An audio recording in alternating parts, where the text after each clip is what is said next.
Un honor presentar a mi maestro, el doctor Miguel Pinto Valdivia. Él es médico endocrinólogo de la Universidad Peruana Cayetano Heredia, maestro en epidemiología de la misma Universidad Peruana Cayetano Heredia, es secretario actual de la Acción Científica de la Asociación de Diabetes del Perú, past president de ADIPER, y es miembro del Grupo de Estudio de Diabetes y Enfermedades Cardiovasculares de la EASD. Es endocrinólogo de la Clínica Delgado. El doctor hoy día nos va a disertar acerca del CGM, nuevos estándares para los monitoreos continuos de glucosa. Nuevamente, buenos días. En primer lugar, agradecer la invitación de Abbott en la persona de Daniela Bueno para participar en este importante evento científico. También agradecer a Sonia por las amables palabras en la presentación. En los siguientes 45 minutos quisiera compartir con ustedes información acerca de lo que es la evolución de la revolución en lo que es el monitoreo continuo de glucosa. Con respecto a esta presentación, estos son mis conflictos de interés, como ya mencioné el día de ayer. En primer lugar, para poner en contexto lo que es el monitoreo continuo de glucosa y en general el autocuidado de la diabetes, quisiera compartir con ustedes la información acerca de la prevalencia de diabetes tipo 2. Ya es clásica la lámina del Dr. Seclen del estudio Perudiap realizado en nuestro país en el año 2015, que estableció que la prevalencia actual de diabetes en el Perú, la prevalencia nacional es del 7%, siendo mayor en la ciudad de Lima y en las ciudades de la costa.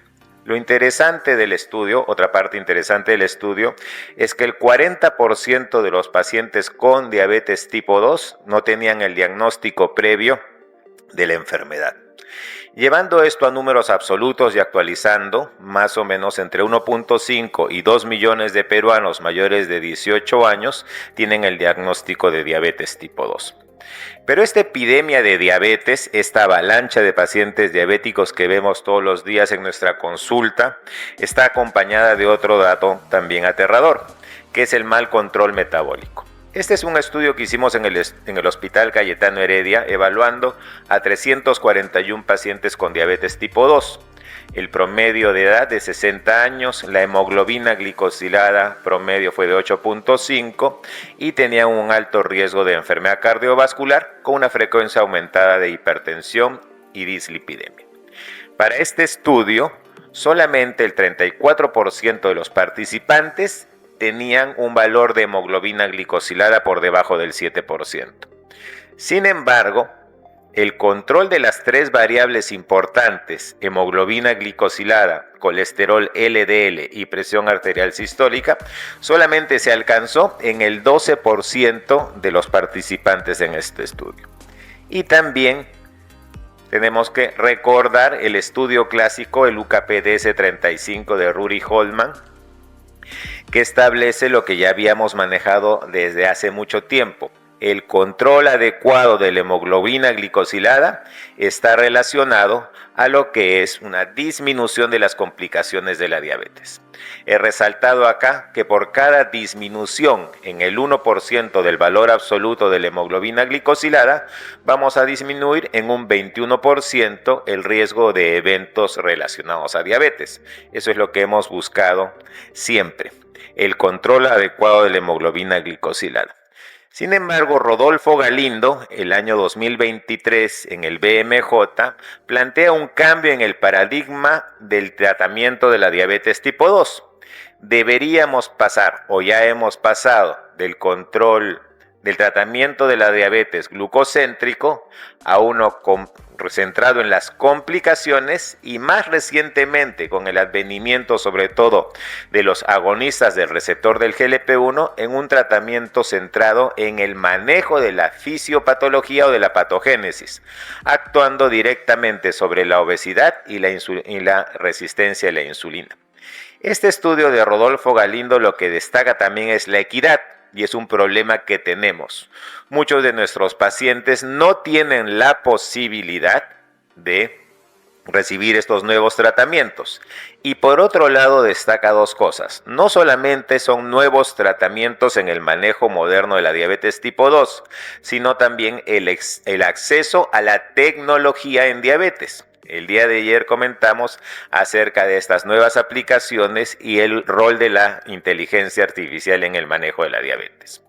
Entonces, en este momento, año 2025, deberíamos estar buscando un tratamiento de la diabetes que sea efectivo, seguro, que sea oportuno, equitativo y que esté centrado en el paciente, donde ya no solamente deberíamos hablar de manejo de la hemoglobina glicosilada menor al 7%, sino también del tiempo en rango.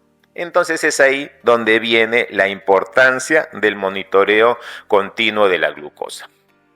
Ya hemos visto que un valor de hemoglobina glicosilada no nos brinda el panorama de la variabilidad glicémica. Acá tenemos 3 pacientes que tienen una hemoglobina glicosilada del 7%. Vemos un paciente que está 100% del tiempo en rango, otro paciente que solamente está en un 70% en rango con algunas subidas y algunas hipoglicemias, y un paciente totalmente descompensado, donde tiene una glicosilada en 7%, pero tiene un 40% del tiempo en día por arriba de 180 y más o menos 20% de las 24 horas del día con hipoglicemias. Entonces, la hemoglobina glicosilada, si bien ha guiado y sigue guiando las decisiones terapéuticas, en el mundo moderno deberíamos basarnos en el tiempo en rango que podemos establecer a través del monitoreo continuo de la glucosa. Y otro dato importante que también el día de ayer resaltamos es el tema de la variabilidad glicémica. La variabilidad glicémica, las altas y bajas de la glucosa, la hiperglicemia y la hipoglicemia, por mecanismos que ya conocemos como inflamación, estrés oxidativo, etc., están asociados a un mayor riesgo de complicaciones macrovasculares y microvasculares. En ese sentido, quiero presentarles este estudio publicado en este año, el 28 de mayo de este año, donde la variabilidad glicémica está relacionada a enfermedad cardiovascular. Lo que les muestro acá es el riesgo a 5 años de tener un evento coronario en hemoglobina glicosilada y con los datos de glucosa en ayunas. La variabilidad glicémica expresada por la desviación estándar de la glicosilada y la desviación estándar de la glucosa años, estratificada en deciles, muestra que a mayor variabilidad glicémica, es decir, cuando en el decil más alto de la hemoglobina glicosilada, la glucosa en ayunas está presente en el paciente, el riesgo de presentar un evento cardiovascular en los siguientes 5 años es mucho mayor. Entonces la variabilidad glicémica no es un concepto etéreo, abstracto, sino que lo podemos aterrizar al riesgo de complicaciones en nuestros pacientes. A mayor variabilidad, mayor riesgo de muerte, enfermedad cardiovascular y complicaciones microvasculares. Entonces tenemos que retroceder un poco en el tiempo, específicamente a los años 50, el test de Benedict se medía la glucosa en orina, la descripción del color anaranjado ladrillo en la orina con el test de Benedict, que marcó el control de la glucosa y ayudó en el manejo de la diabetes por más de 50 años, era clásicamente descrito. Luego aparecieron las tabletas de Clinitest, que también por comparación podíamos establecer más o menos cuál era el nivel de la glucosa, y luego ya con el desarrollo de la glucosa oxidasa podíamos determinar los niveles aproximados de glucosa en sangre venosa, en sangre capilar. Luego vino un avance tremendo en el año 73 con el dextrometer, y yo conocí este Reflolux. Ese fue la herencia de Miluz Cahuachín cuando asumí como residente de tercer año en el servicio de endocrinología del Hospital Cayetano Heredia. El dosaje demoraba entre 2 y 4 minutos y había que cortar las tiras para hacerlas durar un poco más. Entonces eso fue el Reflolux, y ustedes estoy seguros que han conocido los glucómetros, que es el método electroquímico. Recuerden que los glucómetros modernos son amperómetros. Hay una reacción entre la glucosa oxidasa y la sangre, o la glucosa en la sangre, que produce corriente eléctrica, y vamos a medir una corriente eléctrica, un flujo de electrones. Eso fue hasta hace unos años, probablemente todavía en algunas realidades, el método para el control de la glucosa en el paciente, el uso de glucómetros. Sin embargo, en el año 2014 la FDA y la EMA aprueba los sistemas flash o de monitoreo intermitente de la glucosa intersticial. Y luego esto da un avance tremendo en el año 2017 con la aparición de los modelos Freestyle Libre 2 Plus. Entonces, hay un avance, hay un progreso, déjenme mostrarles en qué ha consistido. Actualmente, disponible en nuestro país, el sistema intermitente de monitoreo de glucosa Freestyle Libre Pro está constituido por un sensor que, como bien saben ustedes, se coloca en la parte dorsal o trasera del miembro superior del brazo y está asociado a un lector o ya a un software en los teléfonos inteligentes. Este es el aplicativo Freestyle Libre Link, el lector y el sensor. Entonces, este sistema, que es una mejora del sistema Freestyle Libre, lo que hace es medir la glucosa de manera continua. También se puede compartir la información con el cuidador o sobre todo con el médico, quien va a recibir la información en tiempo real. Esto es importante porque es en tiempo real. ¿Qué mejoras han habido? Por ejemplo, con la interpretación de las lecturas. Lo importante que es, tenemos el 112 en el caso de la lámina que nos mide la glucosa actual, la que tiene el paciente en ese momento cuando el paciente se hace el escaneo. Tenemos el pasado, tenemos un histórico de las 8 horas pasadas y también tenemos una proyección del futuro. ¿Cuál es la tendencia expresada en estas flechas del manejo o de los niveles de glucosa en el paciente que está utilizando este sistema? Entonces, si la flecha es vertical hacia arriba, hay un aumento rápido de la glucosa. Entonces, el paciente ya sabe que tiene que hacer alguna acción, iniciar algo. Este aumento es de más de 2 miligramos por decilitro por minuto en los valores de la glucosa. Si la flecha está hacia arriba pero inclinada, ese aumento está entre el 1 y 2 miligramos por decilitro por minuto. Si la flecha está horizontal, la glucosa va cambiando lentamente y de manera similar cuando la flecha está hacia abajo. Si la flecha es vertical apuntando hacia abajo, en el lector del paciente, el paciente sabe que está disminuyendo el valor de su glucosa a un rango de más de 2 miligramos por decilitro por minuto y que probablemente en los siguientes minutos tenga una hipoglicemia. Y ahí viene el siguiente avance con respecto al sistema anterior, que son las alarmas opcionales. En este sistema ya podemos programar alarmas que pueden ser hacia la hipoglicemia o hacia los niveles elevados de la glucosa. Entonces, cuando la glucosa pasa a un nivel prefijado por el paciente o por el personal de salud, la alarma va a empezar a sonar. Y si el paciente no hace una acción terapéutica como es pasar el sensor y desconectar la alarma, a los 5 minutos le va a seguir recordando que existe la posibilidad que en los siguientes minutos esa hipoglicemia continúe o se incremente. De manera similar con lo que es la hiperglicemia. Vamos a fijar una alarma de hipoglicemia o de hiperglicemia, o de glucosa elevada. El paciente va a saber que está en hiperglicemia, en el nivel que hemos fijado de riesgo, y tiene que hacer alguna acción. ¿Qué es lo que se busca? Suena la alarma, el paciente pasa el lector, evalúa su valor y toma una acción terapéutica y luego desconecta la alarma. Entonces, esos son los avances con respecto al Freestyle Libre 2 Plus. Ahora en el mercado hay muchos sistemas de monitoreo continuo y hay muchos sistemas que buscan aprobación. En ese sentido, lo que tenemos que empezar a buscar es evaluar el desempeño de los sistemas de monitoreo continuo de glucosa. ¿Todos los sistemas de monitoreo de glucosa son iguales? No. Lo que tenemos que evaluar es el MART, que es una medida de precisión del sistema. El MART no tiene nada que ver con el control metabólico. El MART, que se traduce como la diferencia relativa absoluta media, es una medida de la precisión y el desempeño del sistema, en este caso el freestyle libre, del sistema con respecto a un patrón de oro. Déjenme explicarles.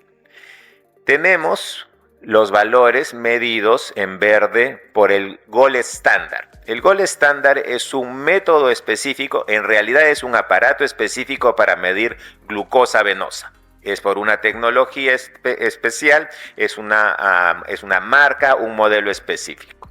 Y también vamos a tener medidas elaboradas o propuestas por el sistema de monitoreo continuo. Entonces, en términos prácticos, lo que el MART mide es la distancia la diferencia del valor entre el método estándar, el YSI, y el valor que nos envía el monitor continuo de glucosa. Y esas diferencias tienen una media. Entonces, eso se llama MART. O sea, ¿qué tan distante es el valor real, objetivo, patrón de oro con el valor que me envía el sistema de monitoreo continuo de glucosa? Obviamente lo que necesitamos son distancias menores o diferencias menores. Si el método patrón de oro me dice que el paciente tiene 70 miligramos por decilitro y mi monitor continuo de glucosa me dice que ese valor es de 140, obviamente esa diferencia es muy grande y no me va a permitir tomar decisiones adecuadas. Eso es más o menos lo que significa el MART. En esta revisión pueden ver cómo, a medida que ha mejorado la tecnología, esta diferencia, este MART, ha ido disminuyendo. Para este momento, agosto del 2025, las entidades regulatorias aceptan o consideran aceptable un MART de menos del 10%. Y como pueden ver en la gráfica, hasta el año 2018, los diferentes sistemas, sensores y lectores de monitoreo continuo de glucosa han ido mejorando ese valor de MART. Se supone que el monitoreo de sangre venosa o de sangre capilar, medido por esta máquina especial YSI, que en realidad son las iniciales de una compañía, es el Gold Standard para medir la glucosa en las personas. Ya más recientemente lo que vemos es que hasta el año 2021 el MART, por ejemplo, del sistema Freestyle Libre 2 está en 9.2%. El MART, o este valor, que no tiene nada que ver con control metabólico, que lo que mide es el desempeño, la precisión del sensor del sistema de monitoreo continuo de glucosa, tiene múltiples factores que pueden influenciar su resultado. ¿Dónde se coloca, por ejemplo, el sensor? Es mejor ponerlo en la parte de atrás del brazo, o si me lo coloco en otra parte, en el abdomen o en la pierna, o si hay unas variaciones muy dinámicas, o si hay agentes intercurrentes. Entonces, el MART se ve muy influenciado por el número de mediciones. Imagínense que ustedes tienen un paciente que tiene un glucómetro. En el mejor de los casos, ¿qué decían las guías acerca de cuántas mediciones de glucosa debería tener ese paciente? 7. Una antes de cada comida, una después de cada comida y una antes de acostarse. Eso era en el mejor de los casos.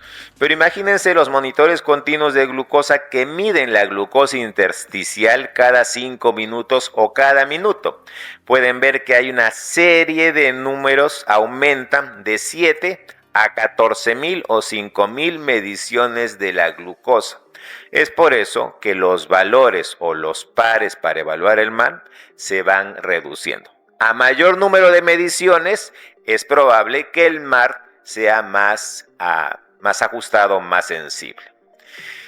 Entonces vemos, como les mencioné, que el MART para la FDA y para la EMA debería ser de menos del 10%. y el MART en el Freestyle Libre 2 Plus es de 9.2 para adultos y de 9.7 para los pacientes pediátricos, porque el modelo Freestyle Libre 2 está aprobado para niños a partir de los 2 años de edad, cuyo manejo está a cargo del padre o de un cuidador. Sin embargo, ahora tenemos mayor información acerca del desempeño de los sistemas. Esta es la cuadrícula de error de Parkes, donde lo que tenemos que ver, déjenme llevarlos en este gráfico, acá pueden ver los valores de referencia de la glucosa, medidos por el YSI. Y acá tenemos las medidas que nos arroja nuestro monitor continuo de glucosa. Para las autoridades regulatorias, la mayoría de las mediciones deberían estar en la zona A, donde el valor que me mide mi monitor es el mismo o hay muy poca diferencia con el valor o el patrón estándar. En este caso, el YSI. O sea, la glucosa de mi patrón estándar es similar o igual al valor medido por mi monitor continuo de glucosa. Y esta zona A son las lecturas clínicamente exactas que no tienen ningún impacto negativo. Yo paso mi lector, veo mi glucosa en este momento 112 y sé que si toman una muestra y la miden por un patrón de oro, esa glucosa también va a ser de 112. No hay ningún impacto negativo. Luego tenemos la zona B, donde pueden haber algunas diferencias, pero es una zona aceptable sin consecuencias graves. Mi monitor dice 112, el patrón de estándar dice 120. No hay mayor problema, es aceptable. Luego, lo que es más riesgoso es la zona C, donde yo puedo tomar decisiones equivocadas. Mi monitor continuo de glucosa me está hablando de 220, pero en realidad yo tengo 100. Eso me puede llevar a tomar una acción o a preparar una intervención que no sea adecuada, como ponerme un poco más de insulina. Y finalmente tenemos lo que es la zona D, donde es difícil, o sea, el patrón estándar dice hiperglicemia y mi monitor dice hipoglicemia. Peligroso, pone en riesgo. Y la zona E, que son las lecturas pues muy peligrosas, donde no deberíamos confiar. Mi monitor dice una cosa, pero el patrón del estándar es completamente diferente. Este es un estudio con el sistema Freestyle libre con 100 pacientes con diabetes tipo 1 y pueden ver que en más de 6.800 mediciones, el 92% de esas mediciones caen en la zona A, donde la diferencia entre el patrón de oro, la glucosa que me mide el gol estándar y la glucosa que me arroja mi monitor es aceptable o es inclusive igual. Y solamente el 7.8 cae en la zona B y hay un 0% de medidas que están en las zonas que les dije de riesgo. Entonces, estas dos técnicas, el MART y lo que les acabo de mencionar de la cuadrícula de error de Parker, demuestran que el sistema del Freestyle Libre 2 es confiable, es seguro. Por otro lado, ya estamos hablando del monitoreo continuo de glucosa integrado, que es una evolución del monitoreo continuo de glucosa tradicional. El monitoreo continuo de glucosa integrado lo que hace es combinar la información que brinda un sensor con otros dispositivos, que podría ser un lapicero inteligente para aplicación de insulina e inclusive una bomba de infusión continua de insulina. Lo que busca este sistema integrado es aligerar la carga al paciente, porque lo que busca es automatizar decisiones terapéuticas. Entonces el paciente ya de manera automática debería, con los valores de este sensor integrado a otro dispositivo, tomar decisiones con mayor rapidez y con mayor seguridad. Claramente, el monitoreo continuo de glucosa integrado está asociado a un mejor control metabólico, es en tiempo real, es la otra característica que es en tiempo real, y lo que se busca es que haya una sincronización automática, el uso de alertas predictivas como las ya mencionadas y asociado al uso de aplicativos o plataformas digitales. Entonces ya no solamente es un valor de la glucosa obtenida por un sensor y el uso de un lector, sino que el sistema integrado incluye otra serie de características. En tiempo real, utilización de otros aplicativos, sincronización automática, decisiones automáticas. En ese sentido también hay que mencionar que como esto ya es algo más complejo, la FDA tiene ahora categorías. La categoría o la clase 1 para dispositivos médicos de la FDA son dispositivos médicos que no necesitan ningún tipo de regulación. Por ejemplo, un bajalenguas o un par de guantes. Eso no necesita una aprobación específica. Pero estos sistemas integrados, monitoreo continuo integrado, necesitan cumplir regulaciones más estrictas que las vamos a ver más adelante. O sea, no es tan sencillo. Obviamente hay dispositivos médicos de clase 3, como por ejemplo los marcapasos. Entonces, en un marcapasos no puede haber errores y ellos tienen que cumplir inclusive reglas más estrictas. En marzo de este año, un grupo de expertos liderados por Chantal Mathieu de la Universidad Católica de Lovaina, ante la avalancha de sistemas para el monitoreo continuo de glucosa o que buscan la aprobación, coincidieron que se deberían pedir algunos requisitos médicos, porque ustedes pueden ir a internet y van a encontrar una serie de opciones que no cumplen estos requisitos. Entonces los requisitos van desde que tiene que estar publicado en revistas por pares, que tiene que cumplir lo que ya hemos mencionado, la seguridad, lo que es el consenso de error, etcétera.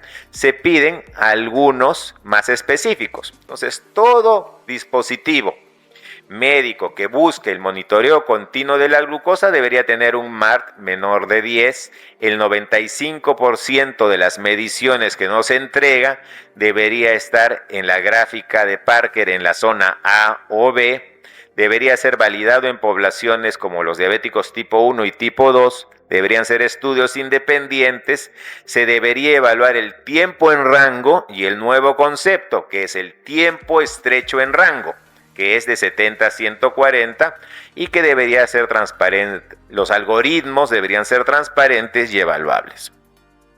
Y acá pueden ver los criterios más específicos. Por ejemplo, el Freestyle Libre 2 Plus tiene un 90% de cumplimiento de precisión con valores de menos 70, tiene un alto cumplimiento de precisión en valores de 70 a 180, alta precisión en valores por arriba de 180, las lecturas extremas, ¿qué quiere decir? Mi lector dice menos de 70, pero el valor real es mayor a 180, es de 0. En el otro extremo, mi gold estándar dice 80, pero mi lector dice menos de 70, es completamente diferente, es 0%, y las alarmas las alarmas opcionales que son configurables. Entonces ya tenemos esa información.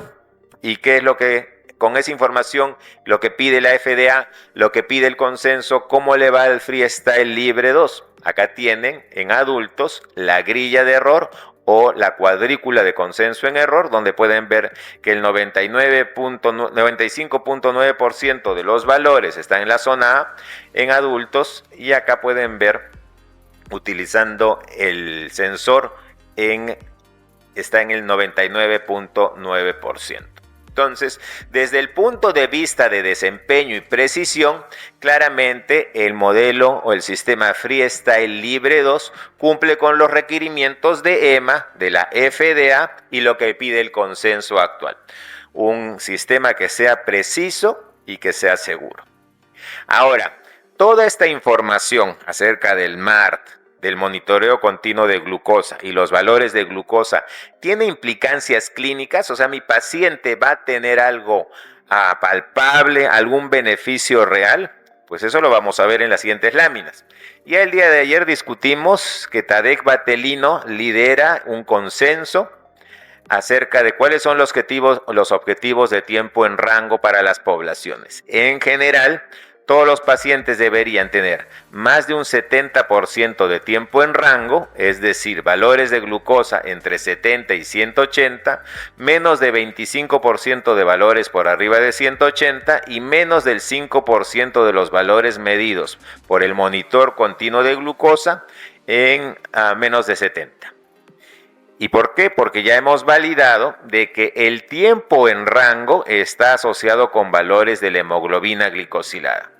Valores por arriba del 70% de tiempo en rango están asociados con hemoglobinas glicosiladas menores de 7 o menores a 7.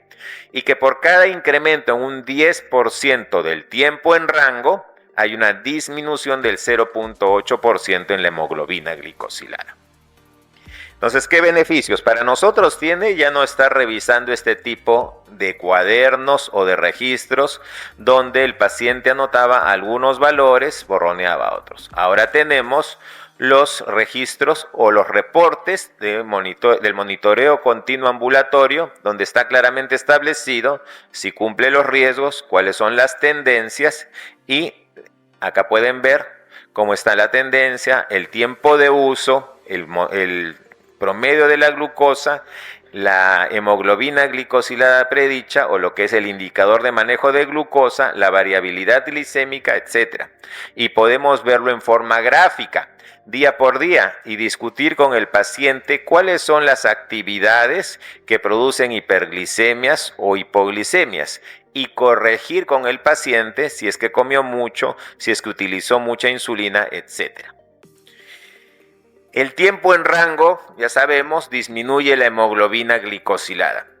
El tiempo en rango disminuye el riesgo de complicaciones. En este estudio, utilizando los datos del DSCT, con que se validó el tiempo en rango, pueden ver que a mayor tiempo en rango, esto es en diabéticos tipo 1, a mayor tiempo en rango, hay una menor frecuencia de retinopatía y hay una menor frecuencia de microalbuminuria.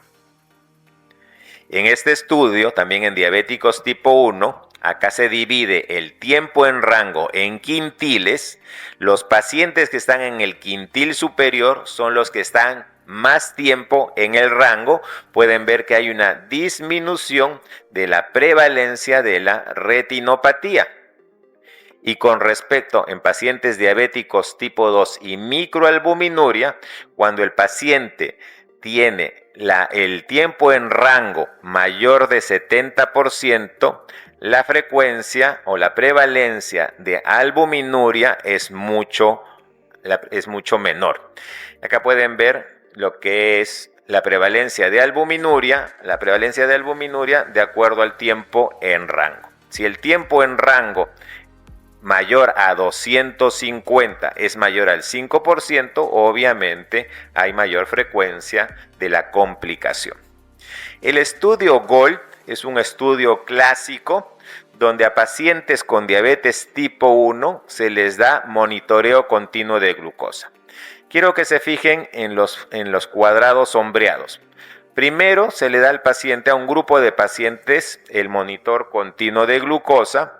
Cuando tienen el monitor continuo de glucosa, disminuyen los valores de hemoglobina glicosilada. Luego, este monitor continuo de glucosa, la intervención, se le saca a un grupo y se le coloca al otro, y al que se le coloca hay una disminución de la hemoglobina glicosilada, y al que se le quita hay un empeoramiento de los valores de hemoglobina glicosilada. Entonces, al final, el uso del monitor continuo de glucosa está asociado a menor valor de hemoglobina glicosilada. Este es el uso del freestyle libre en vida real. Pueden ver a mayor tiempo en uso del monitor del freestyle, del monitoreo intermitente, hay una disminución de la hemoglobina glicosilada, sobre todo en los pacientes que están mal controlados.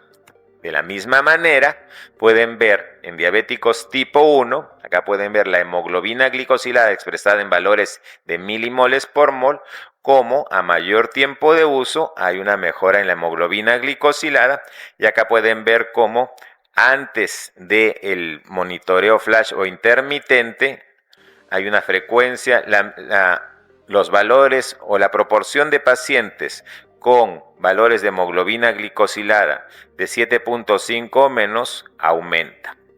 De manera más reciente, el estudio RELIEF usa el freestyle libre y compara eventos agudos. Acá pueden ver en diabéticos tipo 1 y diabéticos tipo 2. Pueden ver que en las barras azules es 12 meses antes del uso del freestyle libre la frecuencia de complicaciones como la cetoacidosis diabética. Y luego en las barras rojas, como hay una disminución de la frecuencia de estos eventos adversos, sobre todo lo que es la cetoacidosis diabética. Y este metaanálisis reciente del año 2022 asocia el uso del freestyle libre con una reducción de la hemoglobina glicosilada a los 3 o 4 meses y después de 4.5 a 7.5 meses, tanto en diabéticos tipo 1 como en diabéticos tipo 2. Claramente se puede ver que el uso del monitor está asociado a menores valores de hemoglobina glicosilada. En Australia, en este estudio, desde el abril del 2017, lo que se hizo fue que el Estado subsidiaba el monitoreo continuo de glucosa en los pacientes con diabetes tipo 1. Quiero llamarles la atención acerca de esta línea que está resaltada. Esos son los pacientes a quienes se les subsidió el monitor continuo de glucosa y lo utilizaron más del 75% del tiempo. La disminución de la hemoglobina glicosilada. Otro grupo es al que no se le dio el monitor continuo de glucosa. Y hay otro grupo, no diferente del anterior, era al que se le subsidió el monitoreo continuo de glucosa, pero lo utilizó menos del 25% del tiempo indicado.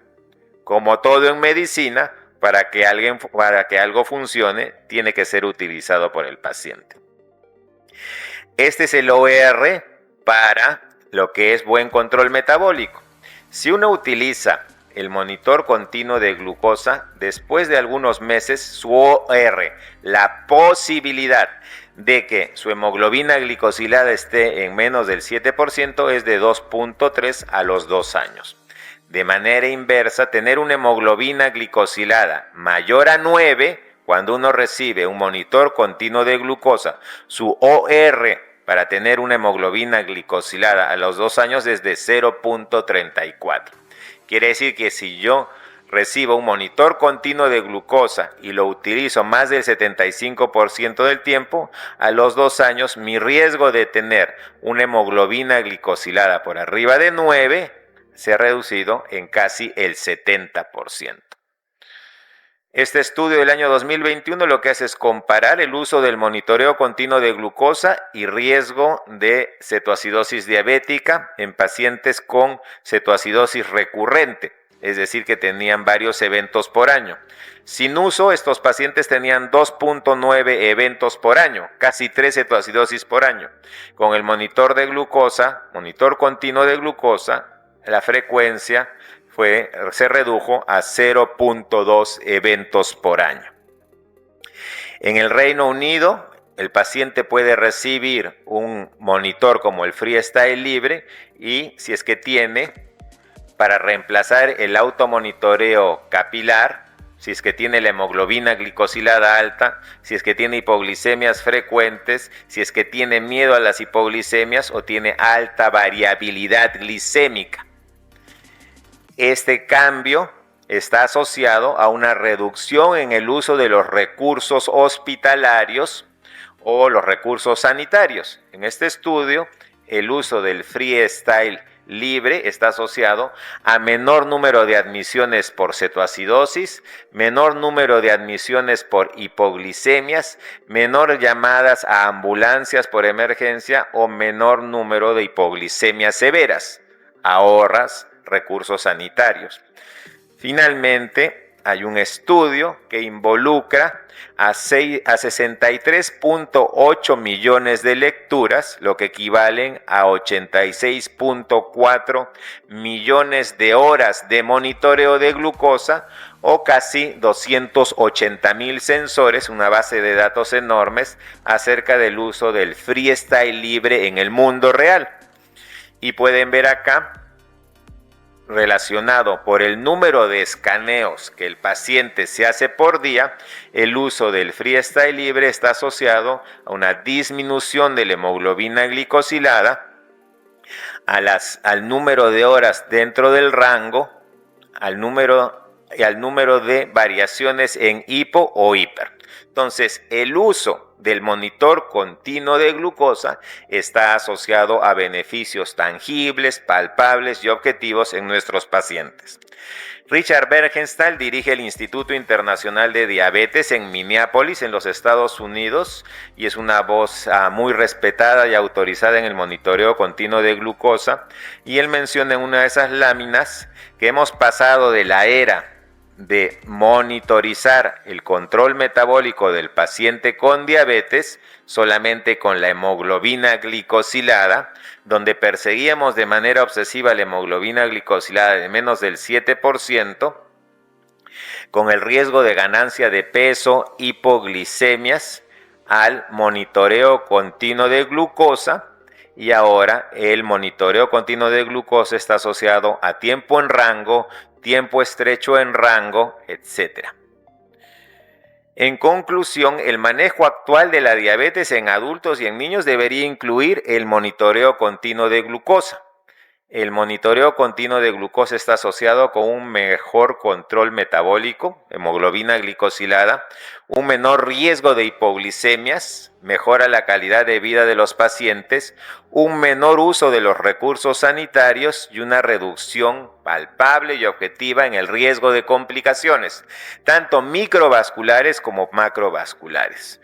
Como todo, hay mayor beneficio si es que hay un mayor tiempo de uso, y como hemos podido ver en el estudio australiano, debería ser subsidiado por el Estado. Nuevamente, gracias a Daniela por la invitación para participar en este simposio de Abbott, pero sobre todo gracias a ustedes.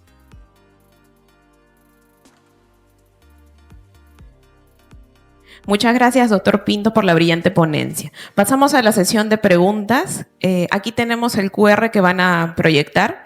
Mientras lo proyectan, doctor Pinto, quisiera hacerle la pregunta acerca de qué condiciones quizás podrían afectar la precisión de estos instrumentos, ¿no? No sé, quizás hematocrito o alguna enfermedad de fondo que puedan tener los pacientes de manera concomitante. Gracias por la pregunta. Lo que se describe generalmente es la administración de grandes dosis de vitamina C. Estamos acostumbrados, sobre todo en el invierno, a utilizar grandes dosis de vitamina C. Y lo otro también es el uso del acetaminofén, ¿no? En pacientes que tienen dolores crónicos, ahí hay que tener cuidado porque esto puede interferir. Recuerden que el monitor continuo de glucosa mide la glucosa intersticial. Es un pequeño catéter de 5 milímetros y un grosor de 0.4 milímetros que mide la glucosa intersticial, esa capa de líquido que hay entre la piel, y siempre hay cierto retraso con las medidas de la glucosa capilar. Sin embargo, el número de mediciones es mucho mayor, ¿no? Van más comparado con la glucosa capilar. La glucosa capilar son pequeños puntos en el manejo del paciente, mientras que el monitoreo continuo de glucosa es una serie, es una avalancha de datos muy útiles.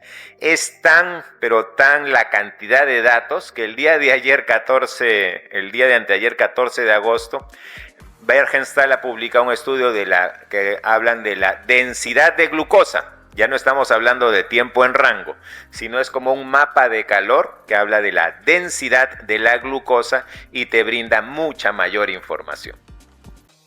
Muchas gracias, doctor. Otra consulta, ¿qué hay acerca del uso de estos GGM en hipoglicemia reactiva o resistencia a la insulina? Sí, en ese sentido, de un tiempo a esta parte, el costo de los sistemas es mucho menor. Se puede comprar sin receta médica, por ejemplo, en los Estados Unidos, y hay mucha gente que se lo está poniendo solamente para ver sus valores de glucosa o medir su insulina resistencia, o también la hipoglicemia. Hay una tendencia de utilizar en personas no diabéticas, quienes generalmente son los que hacen deporte extremo, los deportistas también que hacen de alta competencia, están utilizando Vemos en la consulta muchas personas con sobrepeso que vienen con su monitor y piden su interpretación. Entonces es una tendencia que se está viendo. Igual la indicación claramente es en pacientes con diabetes tipo 1 y tipo 2, como hemos visto, con o sin uso de insulina, que tienen algunas características que sí se van a beneficiar. Tenemos una pregunta del auditorio, por favor. Buenos días. ¿Sí se me escucha? Sí. Buenos días, doctor. Gracias por la presentación, muy brillante. Tengo dos preguntas. Si bien estos dispositivos aún no son asequibles a todos nuestros pacientes con diabetes tipo 2 específicamente, si nos podría usted indicar en quiénes deberíamos priorizar el empleo de este dispositivo. Y la segunda pregunta es si existe evidencia sobre el empleo de estos pacientes en prediabetes, si hay evidencia en lo que es reversión o adherencia al tratamiento. Sí, gracias Olga por la pregunta. Obviamente, todo diabético tipo 1 debería tener o utilizar un monitor continuo de glucosa. En la ley de protección al paciente diabético hay una línea bien específica, ¿no? O sea, le debemos brindar todos los dispositivos médicos específicos para mejorar su control metabólico. En los diabéticos tipo 2, ¿en quiénes se recomienda? En todo paciente diabético que esté utilizando insulina, en todo diabético que haga hipoglicemias asintomáticas, y se está utilizando mucho en el diabético que generalmente viene y te dice: doctor, hago mi dieta, hago mi actividad física, sin embargo mi control metabólico, mi hemoglobina glicosilada sigue siendo alta. A ese paciente se le coloca un monitor, un freestyle libre, el paciente se le da un diario de registro de comidas y actividad física, y con eso puedes discutir y encontrar claramente cuáles son las causas del mal control metabólico. Entonces, eso que el paciente siempre dice, sí cumplo la dieta, a veces no es tan real. Por otro lado, hay gente que prefiere el monitor continuo de glucosa a estarse pinchando los dedos varias veces al día por el dolor que le puede causar, aparte que le brinda información por 15 días, ahora dura el sensor, depende mucho también del acceso.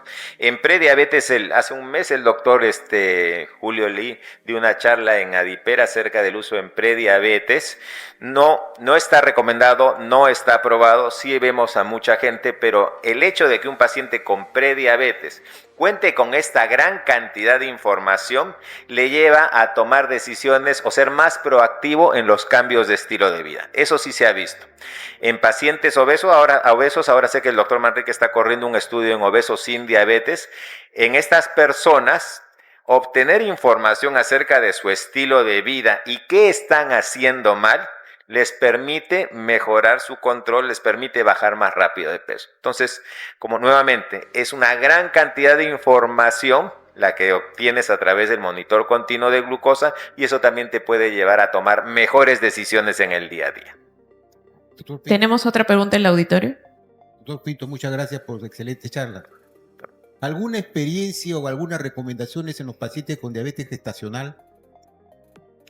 Sí, doctor. Gracias por la pregunta. En realidad, la diabetes mellitus gestacional es una indicación de utilizar un monitor continuo de glucosa.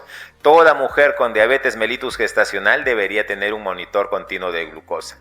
Y estos estudios creo que los tenemos de realidades más o menos cercanas. La doctora Ana María Gómez ha publicado mucho acerca del uso del monitor continuo de glucosa en mujeres con diabetes mellitus gestacional. O sea, si ustedes tienen un paciente con diabetes mellitus gestacional, lo primero que deberían hacer es ofrecerle que utilice un monitor continuo de glucosa. Esa es una indicación.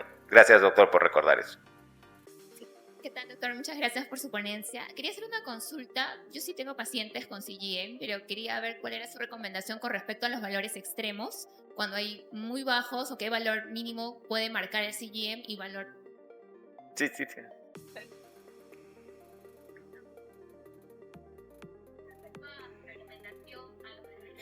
Tanto hipoglicemias como hiperglicemias, ¿qué recomendación le debemos dar al paciente cuando utilice el CGM?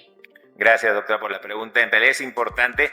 Ahora con los nuevos sistemas y con estas alarmas opcionales, eso ha mejorado mucho. Ante un valor extremo, generalmente el paciente se asustaba y tomaba rápidamente una decisión. Podía ponerse un poco más de insulina o comer algo. Ahora en este sistema, como ha podido ver, la posibilidad de que el freestyle libre caiga en esas zonas extremas de menos de 70 o más de 400 y ese valor no sea el real es casi del 0%. Igual puede existir.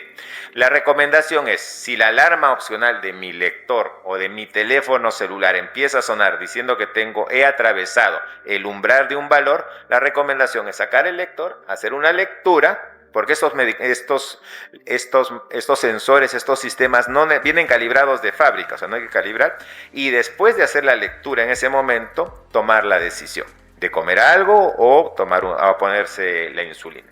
Pero ese riesgo que antes era mucho más probable con los sistemas antiguos, en estos nuevos sistemas es casi inexistente, 0%. Pero sí, nuevamente, la recomendación es cuadro clínico, pasar el lector, verificar, apagar la alarma y tomar una acción. En los sistemas integrados, creo que ya inclusive el sistema integrado ya toma la decisión. Entonces es más interesante. Gracias, doctor. Sí. Tenemos una última pregunta del QR. Mencionan en cetoacidosis en pacientes en UCI, ¿se puede utilizar? Sí, la pregunta interesante. Hay que tener en cuenta de que en UCI generalmente la perfusión tisular periférica está disminuida, entonces no les va a brindar mucha información real, ¿no? Porque existe la posibilidad de deshidratación, que esté cerca de una vía que esté infundiendo, generalmente no se recomienda. Se utilizó mucho en la pandemia del COVID estos sistemas de monitoreo porque protegía al personal de salud cuando tenía que monitorizar a pacientes con diabetes, hospitalizados, etc.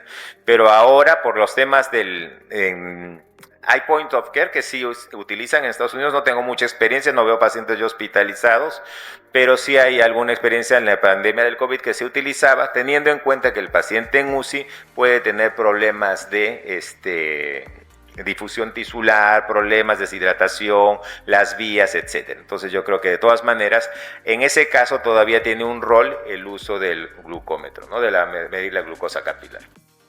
Agradecemos con un fuerte aplauso al doctor Pinto Gracias, y al laboratorio Abbott.